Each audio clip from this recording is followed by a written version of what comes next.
Prepárate para descubrir los secretos de los magos templarios más desconocidos.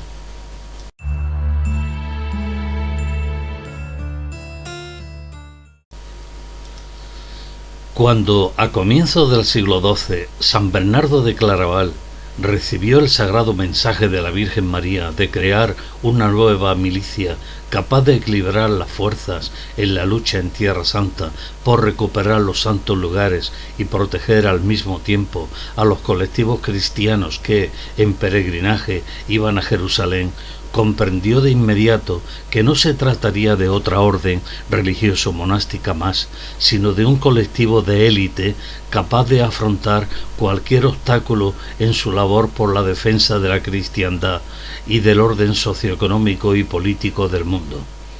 De tal modo que, aparte de seleccionar escrupulosamente a los 9 primeros caballeros que iban a protagonizar este histórico cambio, tuvo muy en cuenta que ninguno de ellos perteneciera a la Iglesia. También deberían de ser hombres cultos, de familia respetada y nobles, con un limpio e impecable pasado. Al frente de este selecto colectivo nombró a Hugues de Payns, el primer gran maestre del temple. En 1118, estos caballeros, con sus correspondientes servidores, unas 225 personas aproximadamente, embarcaron en el puerto de Collioure, en el Rosellón, hacia Tierra Santa, y en la ciudad de Jerusalén estuvieron cerca de una década alojados en las entrañas del segundo templo de Salomón, de ahí el nombre de esta nueva orden, templarios. Después, en diciembre de 1128, regresan a Europa y en enero de 1129, en la ciudad de Troyes, Francia, recibieron la bendición del pontífice Honorio II, conforme la regla establecida por San Bernardo había sido aprobada. Entonces, el número de caballeros ya era de 3000. A diferencia de las demás órdenes religioso-militares de su tiempo, el Temple fue un colectivo humano constituido por 4 segmentos sociales. A. Guerreros, los únicos que podían llevar armas, debían enfrentarse a cualquier enemigo por muy numeroso que fuese, mientras no sobrepasara el 4x1. Por ello, debían tener una sólida preparación física, táctica y estratégica en el combate. Respetando el orden jerárquico de los grados, los sargentos vestían de negro. B. Freires, los encargados del mantenimiento y limpieza de los santuarios, iglesias y ermitas de culto, cuyos altares debían estar dedicados a San Juan Bautista, San Miguel Arcángel, San Julián o San Bartolomé, y si er de vírgenes, María Magdalena, Santa Águeda, la Virgen de Gracia o Nuestra Señora de la Asunción. C. Los servidores, todos los gremios especializados en el correcto desarrollo de los oficios dentro de una encomienda: panaderos, molineros, caldereros, apicultores, tejedores, armeros, los trabajos en la escuadra, etc.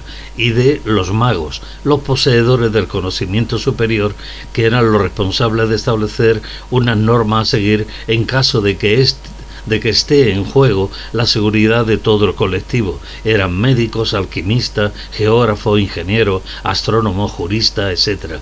Portaban en su pecho la cruz sin cúspide Tau, que es la última letra del alfabeto hebreo.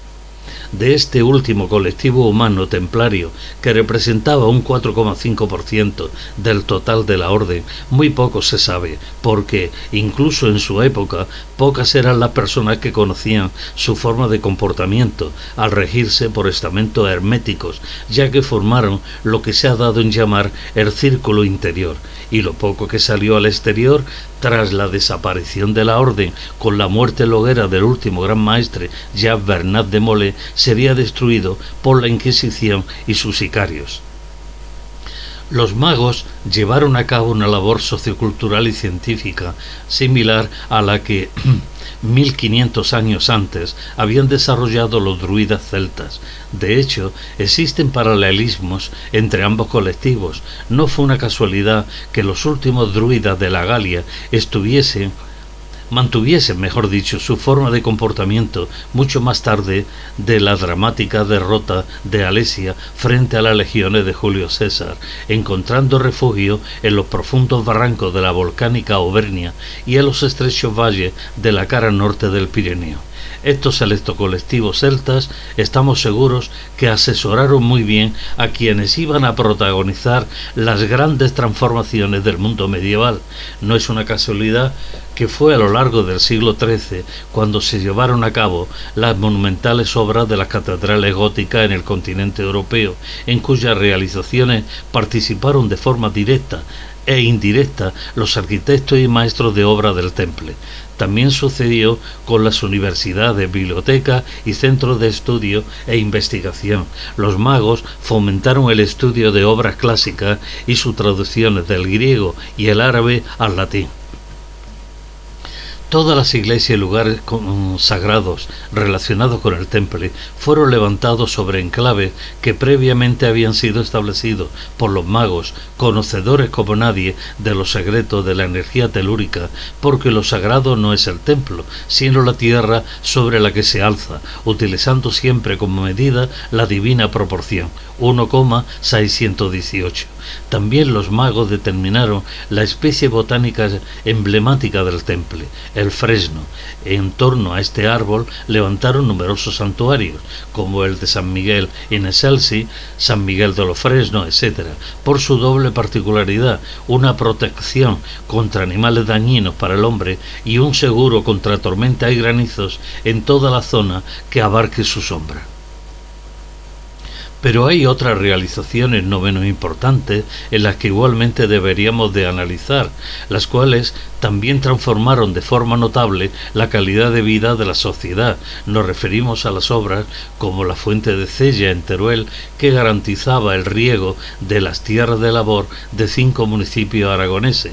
Numerosos médicos templarios se dedicaron a la medicina por el agua termal, por ello conocemos algunos balnearios que están abiertos aún al público, que fueron impulsados por los magos del temple. Conocemos los casos de Benassal en Castellón y el de Caldes d'Estrac en Barcelona.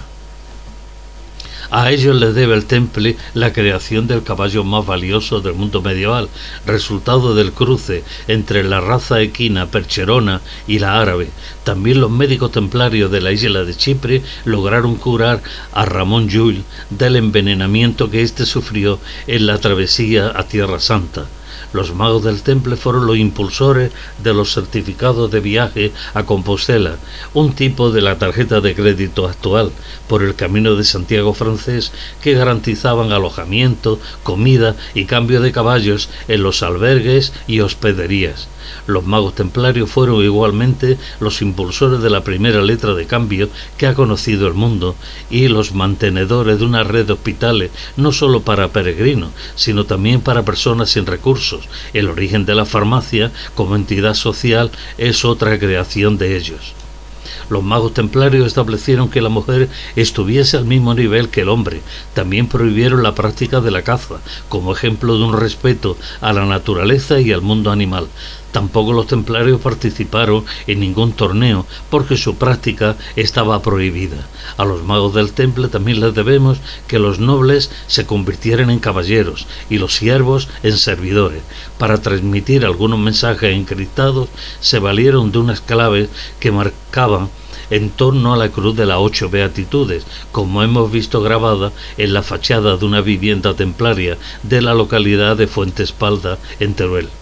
En la localidad de Culla, Castellón, los magos templarios se dedicaron al estudio de la alquimia como ciencia oculta y sus diferentes aplicaciones en todos los sentidos. También eran expertos en astronomía, conscientes de que lo que hay arriba se hallaba abajo. No es una casualidad que la mayoría de las encomiendas templarias se levantaran bajo las coordenadas de constelaciones bien definidas. Ellos, los magos, por lo tanto, constituyeron lo que se ha dado en llamar el círculo interior, a quienes tanto les debe la humanidad en todos los sentidos. El legado templario es, por lo tanto, de una inmensa dimensión y siempre le estaremos agradecidos a estos singulares caballeros, guerreros de Cristo y defensores de la Virgen María. Para conocer más sobre el apasionante mundo de los magos templarios, aconsejamos la lectura de mi obra La mitología templaria. Estáis todos invitados a la conferencia de mañana sábado, día 2 de julio de 2022, a las 17:30 horas, en la iglesia románica de Purrés, en la provincia de Barcelona, sobre los castillos templarios.